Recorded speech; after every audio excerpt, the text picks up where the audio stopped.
Fortunately, I already visited Pseudopolis, so all I have to do is just fly over there instead of having to find my way there. And yep, we got a lot of onlookers who are wondering what the hell is going on, and they're witnessing Apocalypse itself.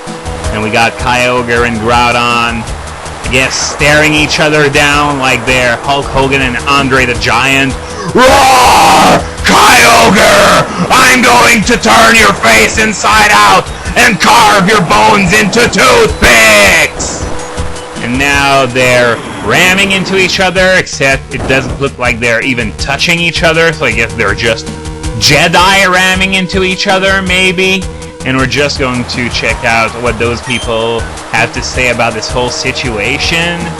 And in the meantime, something that I forgot to mention about the seafloor cavern is that, remember that room with the currents? Well, on the tough path, there's another room just like it, except one of the currents leads straight to one of the exits that we want to avoid so much. That I forgot to mention because I was too busy thinking about the puzzle, but on the other path, there's an exit inside the current maze, so that's why I did everything I could to avoid that room entirely.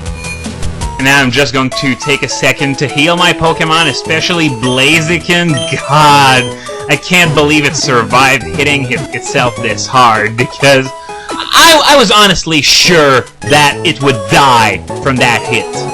But, okay, now I'm just going to get rid of Tentacool because I'm going to have all 5 members on my team, since I'm not going to need my HM Slays until after I beat 1, which is going to be in a while, so I don't really need Tentacool for now. Well, I am going to need Fly and Surf, but Skarmory and Milotic can take care of that, as well as Rayquaza once I get it. So, oh no, there are other people there. I was about to say I'm going to check up on Maxie and Archie, see just how powerless they feel. And this kid clearly doesn't really understand the extent of the situation. Just wait a minute. Can I go between the two? Can't talk to them? Nope, doesn't look like I can go between the two. It would have been awesome though. And Archie and Maxie are flashing the orbs like crazy, trying to get them to calm down. And it's not working at all this time, because if we remember, in Mount Pyre we were told that it was the orbs that becalmed Kyogre and Groudon in their original battle, and I honestly remembered it being Rayquaza who calmed them the first time around. I wonder... Oh, that's Steven there? But I bet, yeah, there are other people to talk to. Oh yes, they are angry. You have no idea how much they actually hate each other, because it's the second time that they're actually fighting like that. And we got still more onlookers in that area that requires Surf to get to, and this guy is fucking crazy! He's actually rooting for them instead of just wanting them to go away like... Okay, this guy has his priorities all wrong. Pseudopolis will get wrecked, and what about the rest of the world? I mean, Pseudopolis is the epicenter of this whole thing, but it's gonna spread to the whole world if nothing is done about it, and it's...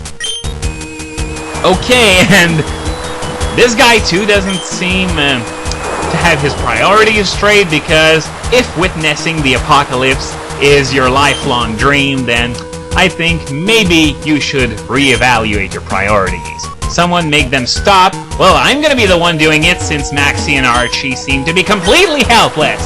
And of course we're going to trigger the next part of this whole thing by talking to Steven, who still can't believe it, but I can relate to that. If I saw the world ending before my eyes, I probably wouldn't want to believe it either. And now what he's going to do is he's going to take me to the Cave of Origin, which, remember, all the way back when we first visited Pseudopolis, there was this one cave that was guarded by an old man. Well, this is the Cave of Origin, and we're going to go inside, and this is the place in Ruby and Sapphire where you catch Kyogre and Groudon in their respective versions, but in Emerald you only get some story progression. We are about to meet this someone that Steven just told us about, and now Steven is just rambling on about random things instead of running for the hills. The world is about to end, and he doesn't seem to be in any hurry to help me end this crisis. So yeah, the guy we're going to meet is a guy named Wallace, who is Juan's pupil and the champion of the Pokemon League in this game. Yeah, I went and spoiled it. The champion was Steven in Ruby and Sapphire, but he stepped down for some reason and left the spot to Wallace. So this is the Cave of Origin, and there's no need to be prepped for battle, since there's absolutely no one in here. Well, except Wallace, but he doesn't want to fight yet, so that's good. So yeah, this is Wallace, who doesn't seem to be doing anything since he's all alone in there. And, oh yeah, now he's telling me his life story. Super! The world is about to end! If you can help me, then help me! I don't want to know your life story!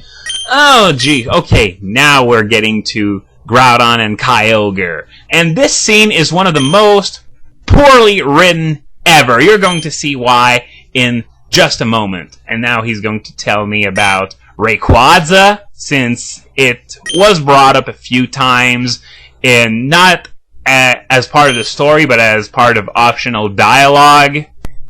And oh, this is why I remembered it being Rayquaza who calmed them the first time around, because that's what Wallace says to you. So is it the orbs, or is it Rayquaza's? The game can't keep its shit straight for 5 minutes! And okay, this is where the big bullshit starts. So I have 3 choices instead of just being able to mention any place in the whole wide world. And there are 2 choices that are clearly bogus, and one that we haven't even heard about before, except for one NPC in Lily Cove who told us about the Sky Pillar. So, I'm not supposed to even know about the Sky Pillar's existence. So why is it in the choices? This is horrible, horrible bullshit! What were they thinking? And what's funny is how Wallace was quick to say, "Oh my god, you're right! It must be the Sky Pillar!" right after I brought it up. So, did he know that Rayquaza actually was in the Sky Pillar, and that those 3 choices were just there to artificially drag the game on? Ugh. I bet I should stop thinking about it. And, okay, even Steven knows about the existence of the Sky Pillar. Jesus. Okay, now I'm really gonna stop thinking about this because, come on, this just makes no sense whatsoever. When I say this was poorly written, I really do mean it. I wouldn't be surprised if someone playing this game for the first time was like, huh? What's the Sky Pillar? Never heard of it. At least you already heard of Mount Pyre and the Cave of Origin, but the Sky Pillar is supposed to be a complete mystery until that very point in the game, so why was it in the choices? And worse, why did I have to answer a question with those 3 choices? Okay, that's enough. So we're going to head to the Sky Pillar, and the first time around it's actually fairly easy since there are no cracked tiles on the floors.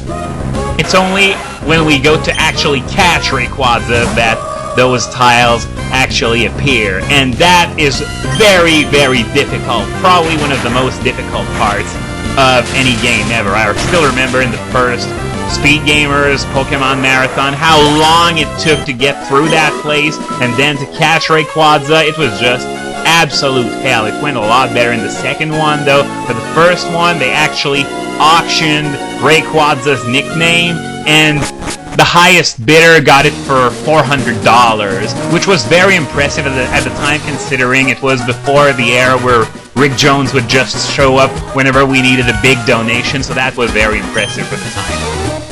I didn't notice that I left you behind. Come on, I'm supposed to be the one doing everything around here, so how come you didn't even notice that I wasn't there? Idiot! Come on! You may be the champion of the Pokemon League, but that doesn't mean you're any less stupid than Maxie or Archie. And now we got earthquakes, which means the situation is going from bad to worse. And especially since the Pacific Log area was exempted from that calamity so far, but it seems that it's catching up to us. Yep, we got earthquakes and now rain.